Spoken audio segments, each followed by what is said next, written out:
നോമ്പ് തുടങ്ങിയപ്പോൾ മുതൽ വിചാരിക്കുന്ന ഒരു ദിവസം പുറത്ത് ഹോട്ടലിൽ പോയി നോമ്പ് തുറക്കണം എന്നുള്ളത്. ശരിക്കും പറഞ്ഞാൽ ഇപ്പോൾ എല്ലാവരുടെയും ഇഫ്താർ കോംബോയും കാര്യങ്ങളൊക്കെ ഉണ്ടല്ലോ. പക്ഷെ നമ്മൾ അങ്ങനെ ഇഫ്താർ കോംബോ ആയിട്ട് കഴിക്കാനൊന്നും അല്ല കേട്ടോ പോകുന്നത്. നമുക്ക് ഒരു ദിവസം മന്തി കഴിക്കണമെന്ന് ആഗ്രഹം ഉണ്ടായിരുന്നു. അപ്പോൾ പിന്നെ നമ്മൾ അടുത്തുള്ള ഒരു സ്പോട്ടിലേക്ക് തന്നെ പോകാമെന്ന് വിചാരിച്ചു. അപ്പോൾ നമ്മൾ ഏകദേശം ഒരു 6:30 ഒക്കെ ആവുന്ന സമയത്തേക്ക് എത്താനുള്ള പ്ലാനിലാണ് കേട്ടോ പോകുന്നത്. അപ്പോൾ നമ്മൾ ഇരിട്ടിയിലുള്ള ബൈറൂത്ത് മന്തിയിലാണ് എത്തിയിട്ടുള്ളത്. അവിടെ കയറുമ്പോൾ തന്നെ അത്യാവശ്യം തിരക്കൊക്കെ ഉണ്ടായിരുന്നു. നോമ്പ് തുറക്കാനുള്ള സമയമല്ലേ. അപ്പോൾ ഇവിടെ ശരിക്കും അങ്ങനെ ഇഫ്താറിൻ്റെ കോംബോ അങ്ങനെയൊന്നും ഇല്ലെന്ന് തോന്നുന്നു കേട്ടോ. നമ്മൾ പോയപ്പോൾ അങ്ങനെയൊന്നും കണ്ടിട്ടില്ല. അപ്പോൾ നമ്മളിതേ ഒരു ടേബിളൊക്കെ പിടിച്ച് പിന്നെ നമ്മൾ പോയപ്പോൾ തന്നെ അവർ കോംപ്ലിമെൻ്ററി ആയിട്ട് ഫ്രൂട്ട്സും അതുപോലെ തന്നെ ജ്യൂസൊക്കെ തന്നിട്ടുണ്ടായിരുന്നു. അങ്ങനെ ഞങ്ങൾ അതിൻ്റെ ഇടയ്ക്ക് നോമ്പെടുക്കാനുള്ള സമയത്തേക്കുള്ള മന്തിയൊക്കെ ഓർഡർ ചെയ്തിട്ടുണ്ട്. മട്ടൻ മന്തിയും അതുപോലെ തന്നെ ചിക്കൻ മന്തിയാണ് വാങ്ങിച്ചില്ല. എനിക്ക് ചിക്കൻ മന്തിയാണ് കേട്ടോ ഇഷ്ടം. അതിൻ്റെ ഇടയിൽ കൂടെ ഇപ്പോൾ പോയിട്ട് കട്ടൻ ചായ എടുത്തുകൊണ്ട് വന്നിട്ടുണ്ടായിരുന്നു. ഇവിടെ പോയി കഴിഞ്ഞാൽ എപ്പോഴും എനിക്ക് കുടിക്കാൻ ഇഷ്ടമുള്ളൊരു സംഭവം കേട്ടോ. പുറത്ത് ഇങ്ങനെ കട്ടൻ ചായ ഇങ്ങനെ വെച്ചിട്ടുണ്ടാവും, മറ്റേ പട്ടയൊക്കെ ഇട്ടിട്ടില്ല.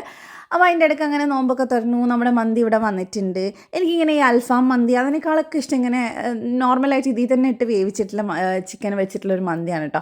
അപ്പോൾ അത് തന്നെയാണ് നമ്മൾ പറഞ്ഞിട്ടുള്ളതും. നല്ല ടേസ്റ്റ് ഉണ്ടായിരുന്നു. ഇതിൻ്റെ ചട്നിയും എല്ലാം കൂടെ അടിപൊളിയായിരുന്നു. എനിക്ക് പൊതുവേ മന്തി കഴിക്കാൻ ഇഷ്ടമാണ്. കാരണം അത് കഴിച്ചു കഴിഞ്ഞാൽ ഒരുപാട് ഇങ്ങനെ ക്ഷീണം തോന്നത്തില്ലല്ലോ. അതുകൊണ്ട് തന്നെ നോമ്പിന് ശരിക്കും കഴിക്കാൻ ഏറ്റവും എന്താ പറയുക റാഹത്തായ ഒരു കാര്യമാണ് കേട്ടോ മന്തി. അപ്പോൾ അതേ മോൾ അതിൻ്റെ ഇടയിൽ കൂടെ ഒറ്റ കഴിക്കുന്നത്. അവൾക്ക് വാരി കൊടുക്കുന്നത് വലിയ ഇഷ്ടമല്ല. അവൾ തന്നെ ഒറ്റക്ക് ചോറും ഇതൊക്കെ എടുത്ത് കഴിച്ചോളും. അവിടെയൊക്കെ കുറച്ചൊക്കെ ആക്കും, എന്നാലും കുഴപ്പമില്ലാണ്ട് കഴിക്കും കേട്ടോ. അങ്ങനെ കഴിപ്പൊക്കെ കഴിഞ്ഞ് ബില്ലൊക്കെ കൊടുത്ത് നമ്മളിത് പുറത്തിറങ്ങിയിട്ട് വീണ്ടും ഒരു കുഞ്ഞു കപ്പും കൂടെ ചായ കുടിച്ചിട്ടുണ്ടായിരുന്നു.